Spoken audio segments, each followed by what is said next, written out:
News India 27 नव्या पिढीचं नवं माध्यम।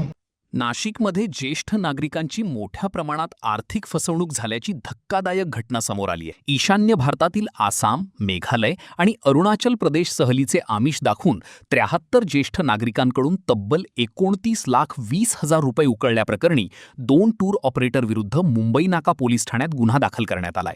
नंदिनी हास्य क्लबचे सदस्य विजय दत्तात्रय निकते यांनी या प्रकरणी तक्रार दाखल केली आहे। ऑक्टोबर 2025 मध्ये क्लबच्या 73 सदस्यांनी ईशान्य भारत सहलीचे नियोजन केले होते। त्यावेळी भारत तत्व टुरिझम सर्व्हिसेस आणि करूया भ्रमंती टूर्स यांच्या जाहिरातीवर विश्वास ठेवून सर्व सदस्यांनी नोंदणी केली।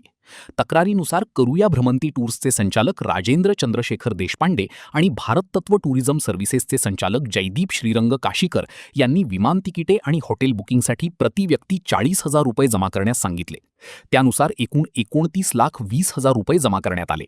फेब्रुवारी 2026 मध्ये सहल सुरू होण्याच्या आदल्या दिवशी इंडिगो विमानसेवा रद्द झाल्याचे कारण देत व्हॉट्सॲपवरून सहल रद्द झाल्याची माहिती देण्यात आली। मात्र चौकशीत संबंधित दिवशी विमानसेवा सुरू असल्याचे आणि प्रवाशांची विमान तिकिटे तसेच हॉटेल बुकिंगच करण्यात आले नसल्याचे उघड झाले। यानंतर ज्येष्ठ नागरिकांनी पैसे परत मागितले असता संबंधितांनी 29,20,000 रुपयांचा धनादेश दिला। मात्र तो बँकेत जमा केल्यानंतर पेमेंट स्टॉप या शेरासह परत आला। त्यानंतर काही रक्कम रोख आणि ऑनलाईन परत करण्यात आली। मात्र अद्याप 13,60,000 रुपये परत करण्यात आलेले नसल्याचा आरोप तक्रारीत करण्यात आला आहे। विजय निकते माझं नाव।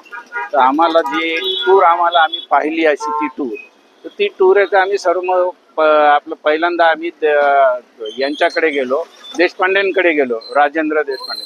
तिथून सर्व आम्ही माहिती काढली ती। तर ते तो म्हणे अशी टूर आहे, पुण्याची आहे, पुण्याचं जगदीश काशीकर म्हणून आहे आणि भारत तत्व आहे। तर ते नेहमी तिथं जातात येतात, त्या चांगल्या टूर करतात। आता त्यांचा 8 वर्षाचा अनुभव आहे। ह्या विश्वासावर आम्ही तिथं बुकिंग केली। बुकिंग केल्यानंतर आम्ही काही पैसे रोख पण भरले, काही पैसे आम्ही ऑनलाईन भरले। तर दोन्ही याच्याने आम्ही पैसे भरले। पण शेवटच्या दिवशी ज्या दिवशी जायचं त्याच दिवशी त्यांनी सांगितलं का विमान रद्द झालेलं आहे। तर ही टूर काय आता होऊ शकणार नाही, आपण पुढची पाहू। पण पुढच्या पण टूरचं आम्हाला त्यांनी कुठलंही आश्वासन खास दिलं नाही आहे। तर मग आम्ही पैशाची मागणी केली त्याच्याकडून। तर त्यांनी आम्हाला फक्त त्यातले निम्मे पैसे दिले, प्रत्येकाचे 40 पैकी 20-20 हजार दिले आणि सर्वांचे 72 जणांचे 20-20 हजार बाकी आहे। अशा प्रकारे आमची त्यांनी फसवणूक केलेली। वटलानी बॉन्ड झाला तो।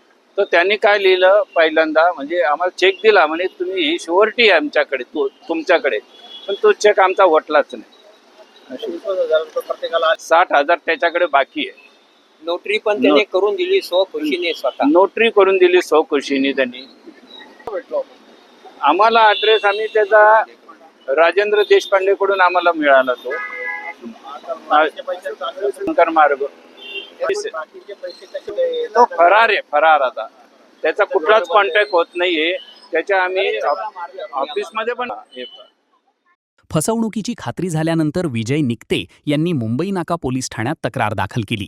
त्यानुसार दोन्ही टूर ऑपरेटर विरुद्ध गुन्हा नोंद करण्यात आला असून या प्रकरणाचा पुढील तपास पोलीस उपनिरीक्षक शेख करीत आहेत। नंदिनी हास्य क्लबचे जवळपास 73 लोक जे होतो ते आम्ही टूर जगदीप काशीकर यांचं जे ट्रॅव्हल आहे भारतत्व आणि राजेंद्र देशपांडे यांचं एक या ठिकाणी नाशिकला करूया भ्रमंती म्हणून जे टूर सेंटर आहे त्यांच्याशी आम्ही कॉन्टॅक्ट केला आणि त्यांच्या म्हणण्याप्रमाणे त्यांनी आम्हाला सगळं स्वस्तात चांगली टूर, त्याचबरोबर तुम्हाला विमानाने घेऊन जाणार, विमानाने नाशिकला घेऊन येणार आणि तुम्हाला इथून तुमच्या या नाशिकला तुम्हाला बसने सुद्धा आणून सोडणार, एवढं आम्हाला आश्वासनं दिली।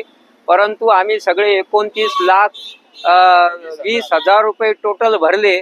परंतु ज्या वेळेला जायची वेळ आली तर त्यावेळेला त्यांनी सांगितलं की आदल्या दिवशी अचानकपणे की काही अडचणीमुळे ही टूर कॅन्सल झालेली आहे, तर आम्ही तुम्हाला तुमचे पैसे परत करू।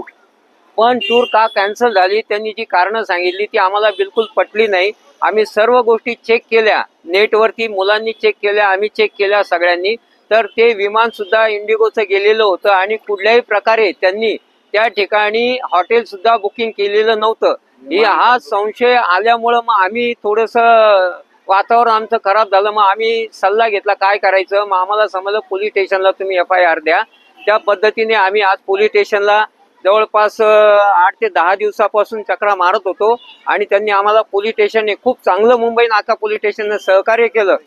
त्याच्या अगोदर पण जे पाटील साहेब होते, विश्वास पाटील, त्यांनी मदत केली. त्याचबरोबर आता देशमुख साहेबांनी सुद्धा खूप छान सहकार्य केलं आणि त्यांनी आम्हाला आश्वासन दिलं.